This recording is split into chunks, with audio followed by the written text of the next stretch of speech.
সুপ্রিয় দর্শক শ্রোতা, আমরা জানি যে বিয়েটা হচ্ছে একটা পবিত্র বন্ধন।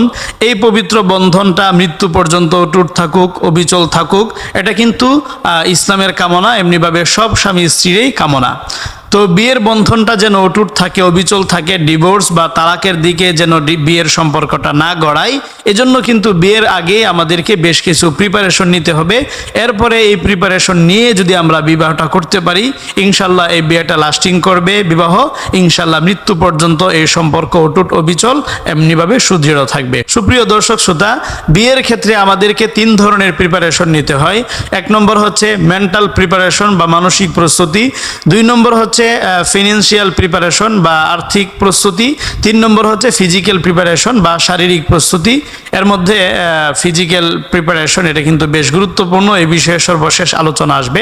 সুপ্রিয় দর্শক শ্রোতা, তো বিয়ের ক্ষেত্রে আমরা মৌলিকভাবে যেই প্রিপারেশনগুলো নিতে পারি, এর মধ্যে 1 নম্বর এবং প্রথম হচ্ছে নিজেকে সৎ এবং আদর্শবান হিসেবে গড়ে তোলা, নিজেকে মুত্তাকি পরহেজগার হিসেবে গড়ে তোলা। এটা কিন্তু বিয়ের একেবারে প্রথম এবং 1 নম্বর প্রিপারেশন। আমরা কিন্তু সবাই চাই যে আমাদের যিনি জীবন সঙ্গী, জীবন সঙ্গিনী হবেন, তিনি যেন একেবারে ফেরেশতার মতো, একবারে ফুলের মতো যেন পবিত্র হন, তার আখলাক ব্যবহার যেন একেবারে ফুলের মতো পবিত্র এবং স্বচ্ছ থাকে। তো আমরা যেহেতু আমাদের জীবন সঙ্গিনীকে ফুলের মতো পবিত্র পেতে চাই, তার মানে আমরা যদি এরকম ফুলের মতো পবিত্র জীবন সঙ্গী পেতে চাই, তাহলে অবশ্যই আমাদেরকেও কিন্তু এরকম ফুলের মতো সুন্দর এবং ভালো ব্যবহারের অধিকারী হতে হবে। স্বাভাবিকভাবে আল্লাহ পাকের একটা নিয়ম হচ্ছে, একটা শৃঙ্খলা হচ্ছে যে যারা আদর্শ পুরুষ, আল্লাহ পাক তাদের জন্য আদর্শ স্ত্রীর ব্যবস্থা করে দেন। এমনিভাবে যারা আদর্শ স্ত্রী, আল্লাহ পাক তাদের জন্য আদর্শ স্বামীর ব্যবস্থা করে দেন। ব্যতিক্রম আছে, সেটা ভিন্ন কথা।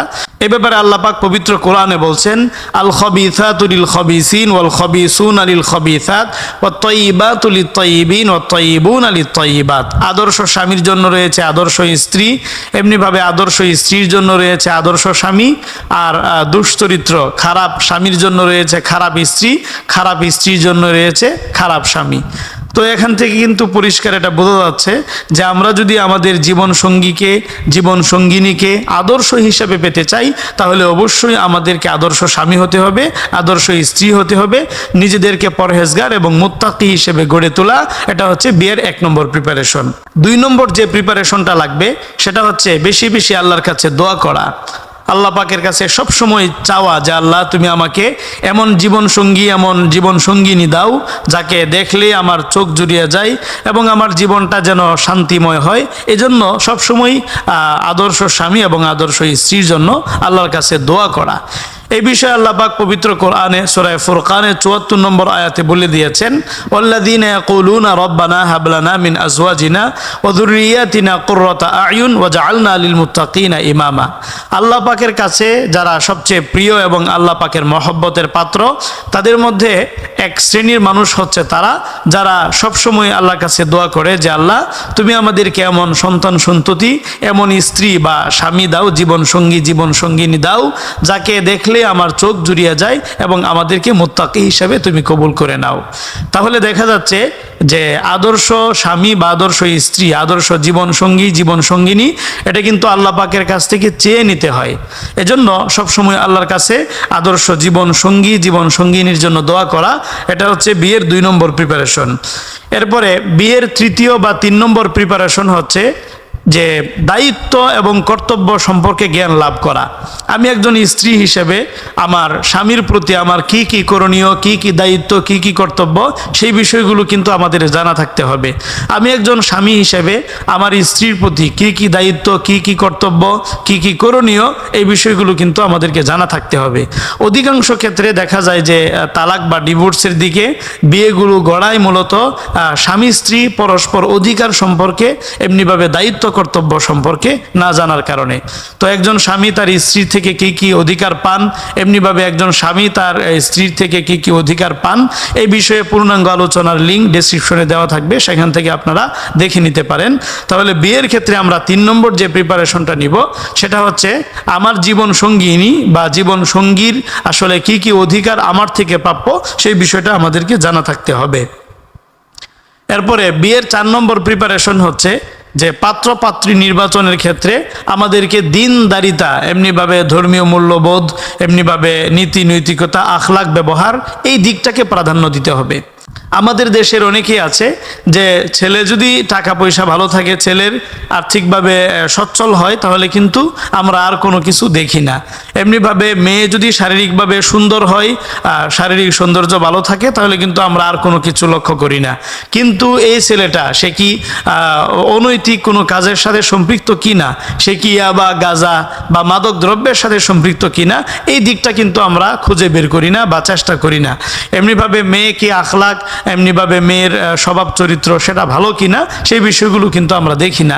যার ফলে দেখা যায় বিয়ের পরে কিন্তু বিভিন্ন ধরনের অশান্তি শুরু হয়। এজন্য আমরা যদি আমাদের ফ্যামিলিগুলোতে সুখ শান্তি আনতে চাই, তাহলে বিয়ের আগেই কিন্তু পাত্র পাত্রী নির্বাচনে অত্যন্ত দক্ষতার পরিচয় দিতে হবে। এমনিভাবে দিনদারিতা, আমানতদারিতা, এমনিভাবে নীতি নৈতিকতা, এই দিকগুলো লক্ষ্য রেখে আমাদেরকে পাত্রপাত্রী নির্বাচন করতে হবে। এই বিষয়ে রাসূল করিম সাল্লাল্লাহু আলাইহি ওয়াসাল্লাম বলেছেন, তুনকাহুল মারআতু লিআরবাঈন, স্বাভাবিকভাবে নারীদেরকে বিয়ে করা হয় 4টা গুণ দেখে।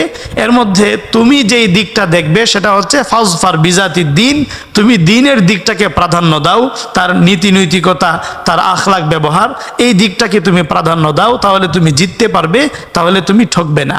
এজন্য বিয়ের ক্ষেত্রে নীতি নৈতিকতা, এমনিভাবে আখলাক, এমনিভাবে তার ব্যবহার, এই বিষয়গুলো কিন্তু অবশ্যই লক্ষ্য রাখতে হবে।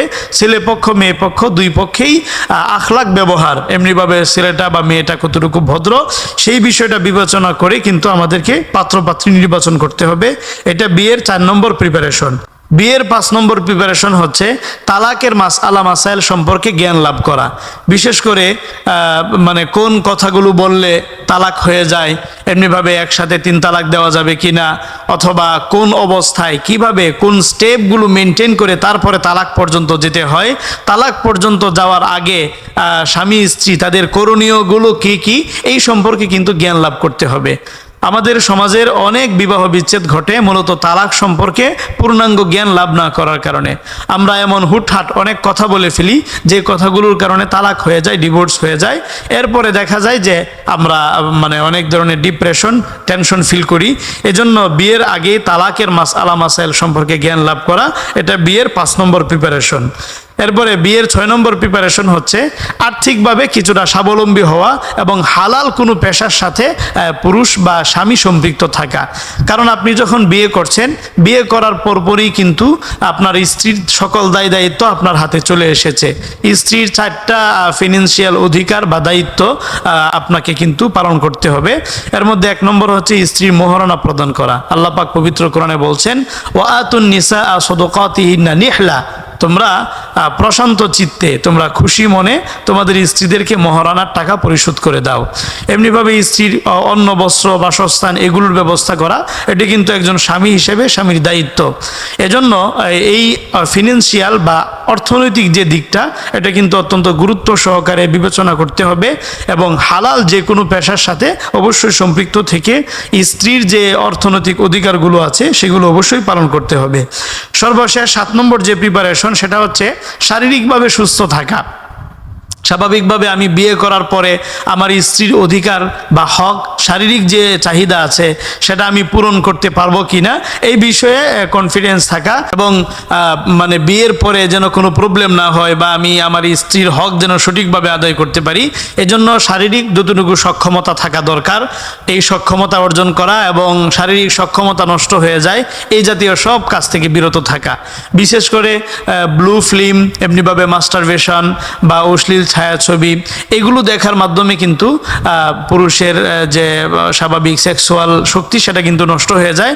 এজন্য এই জাতীয় কাজ থেকে অবশ্যই বিরত থাকতে হবে। সেই সাথে যদি কোনো ধরনের দুর্বলতা শারীরিকভাবে অনুভূত হয়, তাহলে বিশেষজ্ঞ চিকিৎসকের শরণাপন্ন হতে হবে। এমনিভাবে ভিটামিন সমৃদ্ধ, এমনিভাবে সাইট্রিক অ্যাসিড সমৃদ্ধ যে খাবারগুলো আছে সেই খাবারগুলো বেশি বেশি গ্রহণ করতে হবে। ফলমূলের মধ্যে আপেল, কমলা, বেদানা, এমনিভাবে কলা, এই ফলগুলো বেশি খেতে হবে। হবে। শাকসবজির মধ্যে আছে পালং শাক, পুঁই শাক, এমনিভাবে লাল শাক, এগুলো বেশি বেশি খেতে হবে। তারপরে বিচি জাতীয় যেই জিনিসগুলো আছে, যেমন মনে করেন কুমড়ার বিচি, তারপরে লাউয়ের বিচি, তারপরে আছে আপনার সিমের বিচি, এগুলোর মধ্যে কিন্তু প্রচুর পরিমাণে ক্যালোরি থাকে। এই খাবারগুলো বেশি খেতে হবে। সেই সাথে বিশেষজ্ঞ চিকিৎসকের শরণাপন্ন হয়ে যেন ফিজিক্যাল কোনো প্রবলেম না থাকে এই বিষয়টা নিশ্চিত করতে হবে। তাহলে আজকে আমরা জানলাম যে বিয়ের ক্ষেত্রে আমরা স্বাভাবিকভাবে 7 ধরনের প্রস্তুতি গ্রহণ করব। 1 নম্বর হচ্ছে নিজে সৎ এবং আদর্শবান হব। এমনিভাবে আমার জীবন সঙ্গিনী যদি আমি আদর্শবান পেতে চাই, তাহলে অবশ্যই কিন্তু আমার নিজেকে প্রথমে সৎ এবং আদর্শবান, পরহেজগার, মুত্তাকি হতে হবে। 2 নম্বর হচ্ছে বেশি বেশি আল্লাহর কাছে দোয়া করতে হবে, আল্লাহ যেন আদর্শ জীবন সঙ্গী, জীবন সঙ্গিনী দান করেন। 3 নম্বর হচ্ছে আমার লাইফ পার্টনার বা জীবন সঙ্গী, জীবন সঙ্গিনীর যে দায়িত্ব, এমনিভাবে তার প্রতি আমার যে কর্তব্য, সেই বিষয়গুলো সম্পর্কে জ্ঞান লাভ করতে হবে। এরপরে 4 নম্বর হচ্ছে দিনদারিতা, এমনিভাবে নীতি নৈতিকতা, এই দিকটাকে প্রাধান্য দিয়ে পাত্রপাত্রী নির্বাচন করতে হবে। 5 নম্বর হচ্ছে তালাকের মাসাইল সম্পর্কে জ্ঞান লাভ করতে হবে। 6 নম্বর হচ্ছে আর্থিকভাবে স্বাবলম্বী হওয়া, এমনিভাবে স্ত্রীর সকল দায়িত্ব যেন পালন করা যায়, এতটুকু বিষয় নিশ্চিত হতে হবে। 7 নম্বর হচ্ছে শারীরিকভাবে সুস্থ থাকা, বিশেষ করে সেক্সুয়াল যে শক্তি সেটা অবশ্যই থাকতে হবে। এজন্য মাস্টারবেশন সহ সেক্সুয়াল শক্তি নষ্ট হয়ে যায় এরকম সব ধরনের কাজ থেকে বিরত থাকতে হবে। সেই সাথে বিশেষজ্ঞ চিকিৎসকের প্রয়োজন মনে হলে শরণাপন্ন হতে হবে। এইভাবে আমরা কিন্তু একটা বিয়ের প্রস্তুতি নিতে পারি।